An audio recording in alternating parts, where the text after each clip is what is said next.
Actually, the groom slept with me. Yolanda said this with such enthusiasm that it seemed like she might follow up with, "Yay." The room was in complete chaos. I could see my parents at a nearby table, looking like they were about to faint. However, despite the surrounding commotion, my mind regained its calm. Barry slept with Yolanda? No way, that can't be true, because I am Melissa McCarthy, a typical 28-year-old who graduated from a decently ranked college and now works in a clerical position at a major trading company. I wasn't exactly a failure, but I've always been average for better or worse. My academics were average, my athletic abilities were average, and my social life was average. I had no significant problems, but nothing particularly praiseworthy or outstanding either. This didn't change as I grew up. Despite my efforts, my work performance is average, and so are my housekeeping skills. Thinking back, my upbringing was pretty average too. A typical middle-class upbringing with parents working regular jobs. I went to college on a scholarship, so until recently, I have been paying back a fixed amount every month.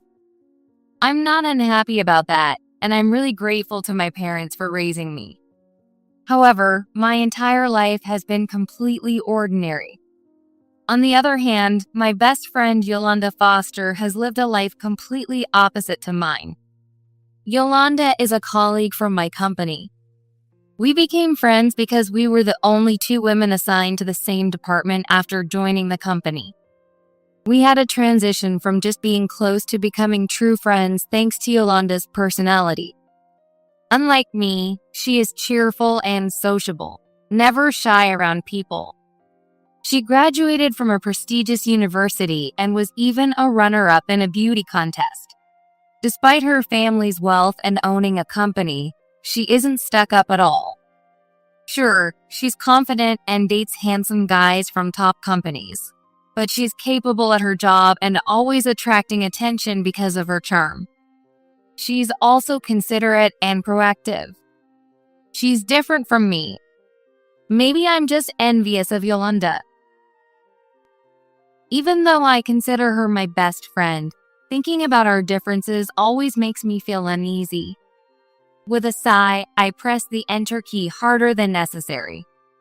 After 5 years at the company, even if I'm not very efficient, I'm used to the work. So, even while lost in thought, my fingers keep typing on the keyboard.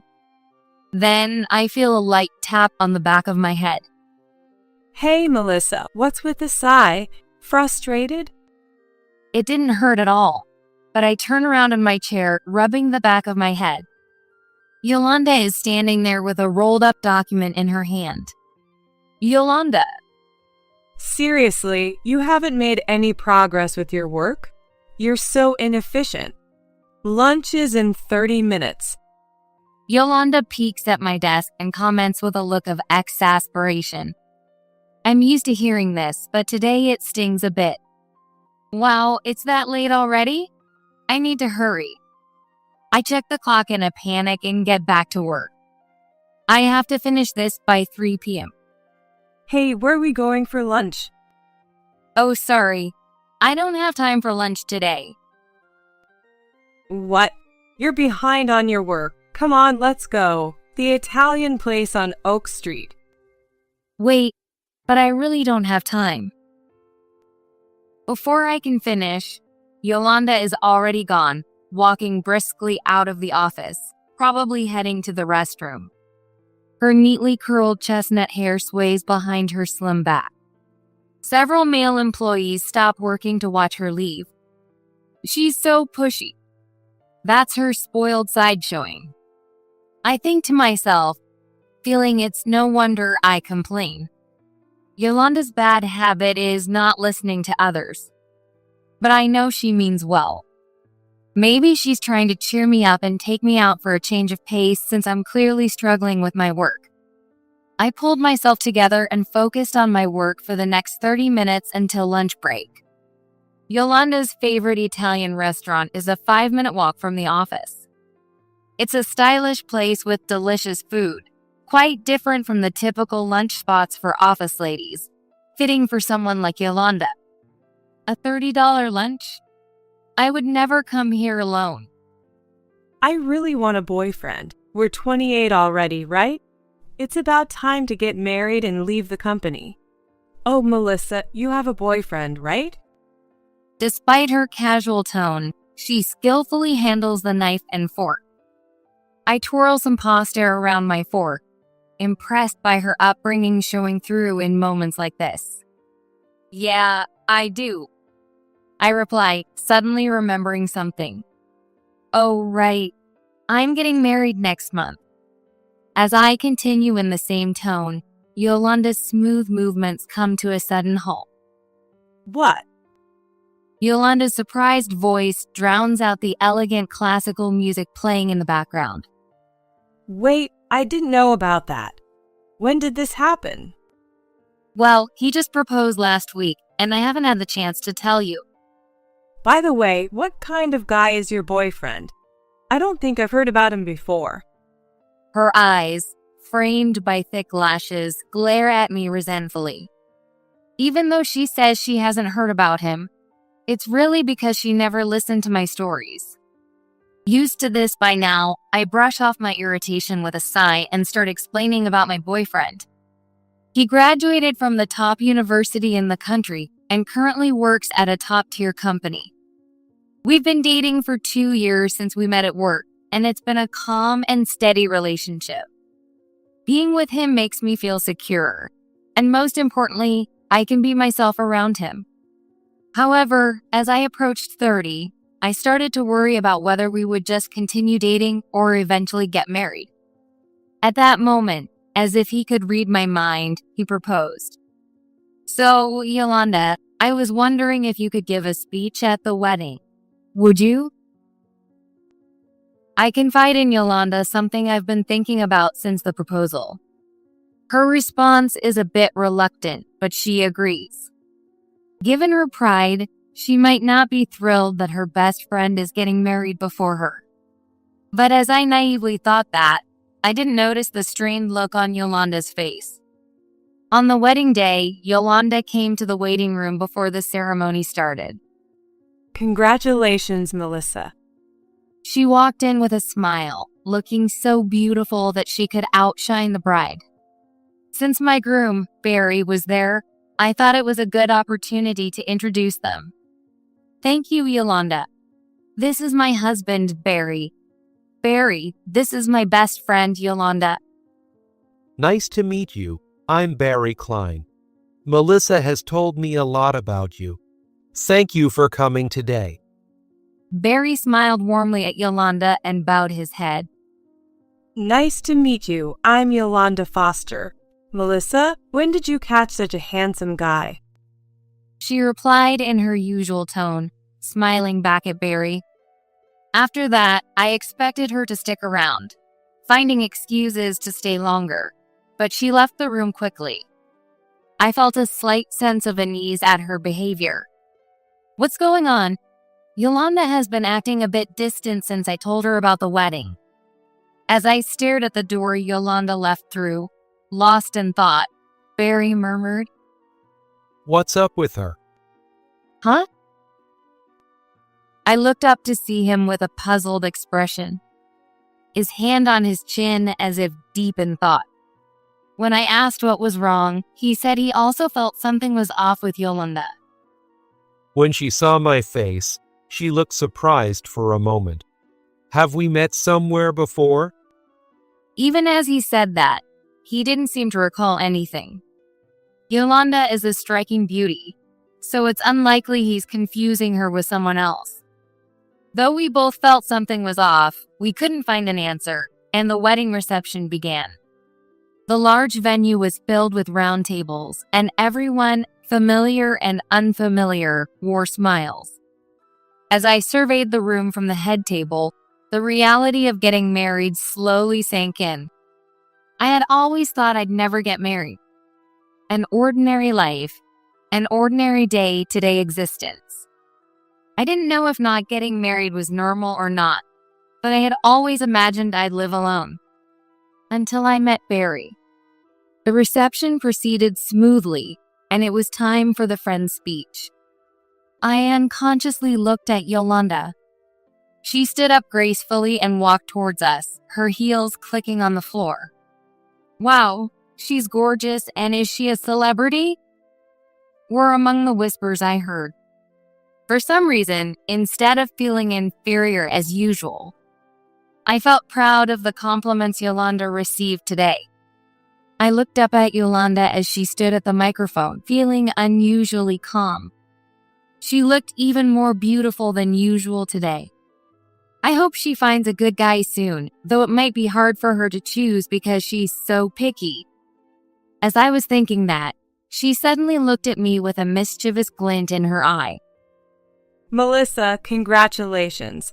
I was debating whether to say this, but I don't want to hide anything from my best friend, and I don't want it to come out after the wedding and cause trouble, so I'll say it. With that preface, Yolanda smiled brightly. Huh. The room started to buzz. My calm heart was suddenly thrown into turmoil.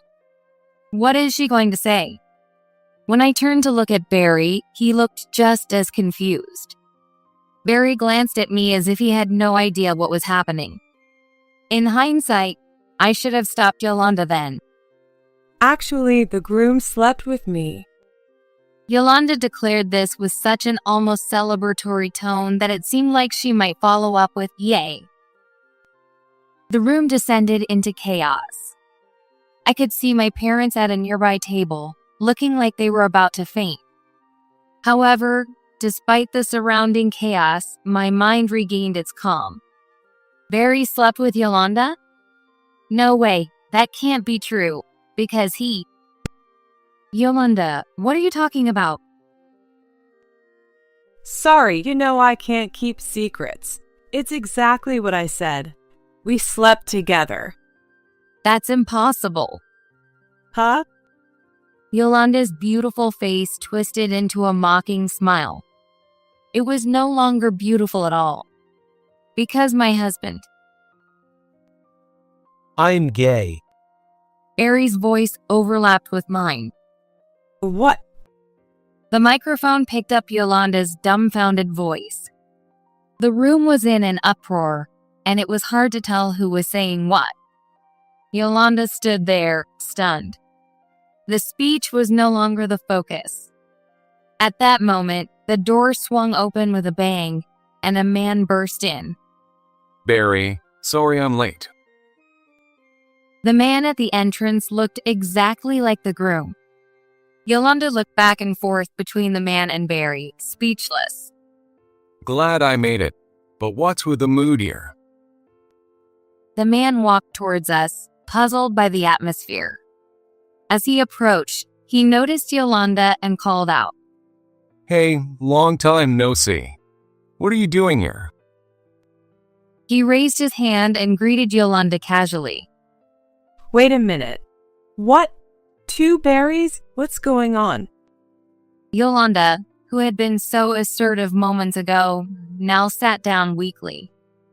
Finally understanding the situation, I got up and walked over to Yolanda. Actually, Fred and my husband Barry are identical twins.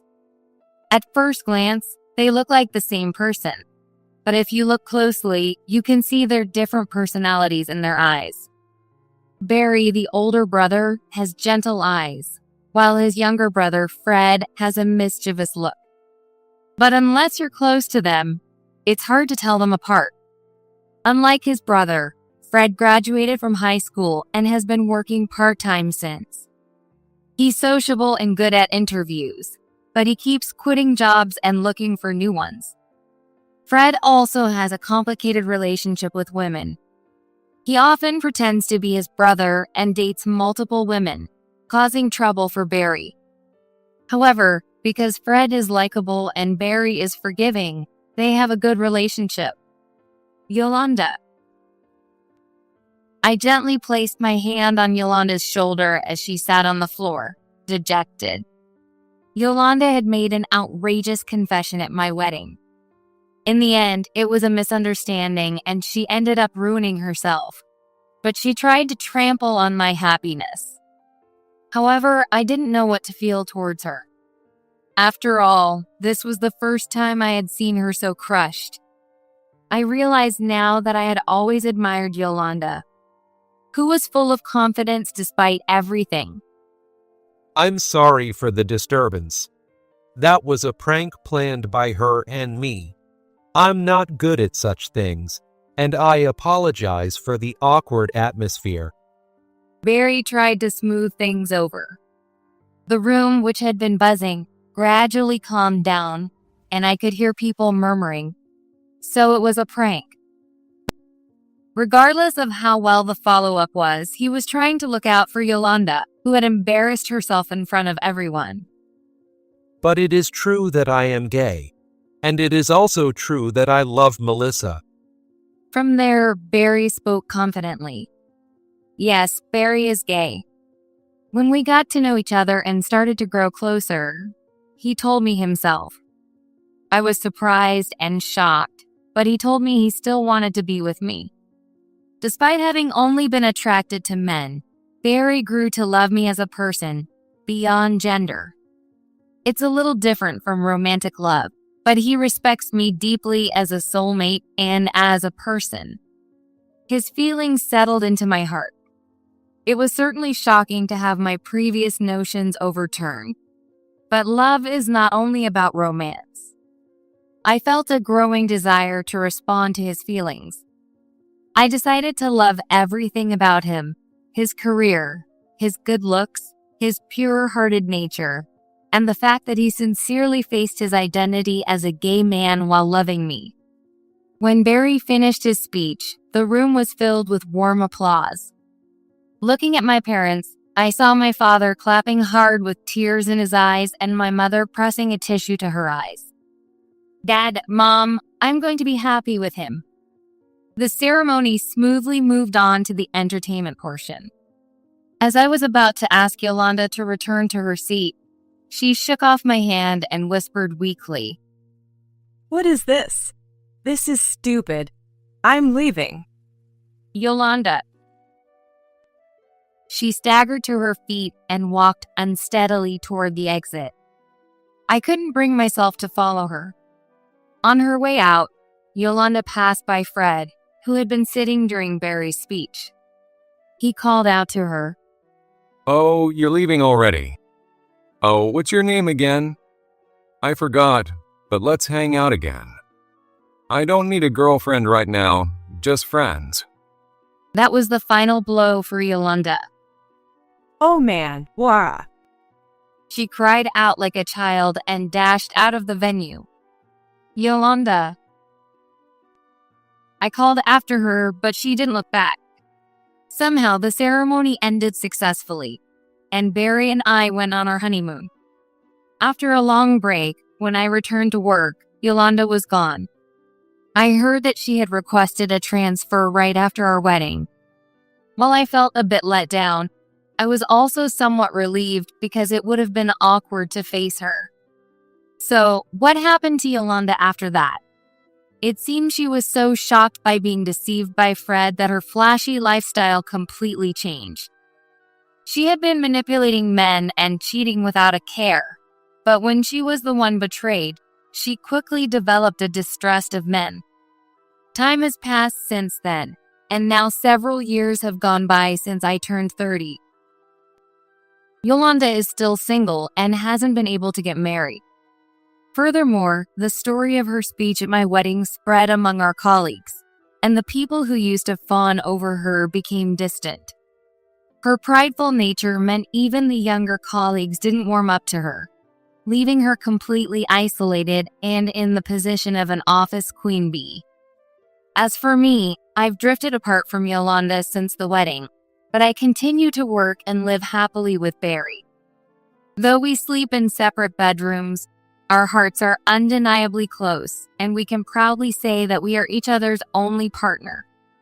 Marrying Barry made me realize what true love is for the first time. I look back and wonder what those days of lamenting about my ordinary life were for, as I am now so incredibly happy every single